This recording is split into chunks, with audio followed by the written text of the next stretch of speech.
అమ్మవారి దర్శనం అవ్వడం అంత కష్టం.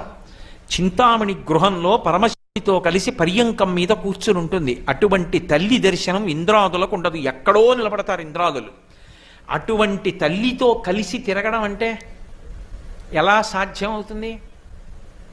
ఒక్క వాహనం మీద ఆవిడ ఎడితేనే. 2, మీ దగ్గరికి వస్తోందన్న గుర్తు దేనివల్ల? వాహనం మీద ఉంటేనే. ఎవరు పక్కన ఉన్నారో వాళ్ళ కోసమే వచ్చింది అలా అని గుర్తు. మీరు శ్రీచక్రం యొక్క స్వరూపాన్ని ఎప్పుడైనా పరిశీలనం చేస్తే దేవేంద్రుడు అమ్మవారి దర్శనం దొరకక ఎక్కడో నిలబడి ఉంటాడు.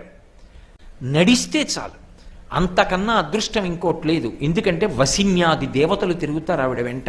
ఆవిడతో కలిసి తిరుగుతున్నాం, ఇంతకన్నా జీవితానికి సాఫల్యం ఏముంటుంది నాకు చెప్పండి?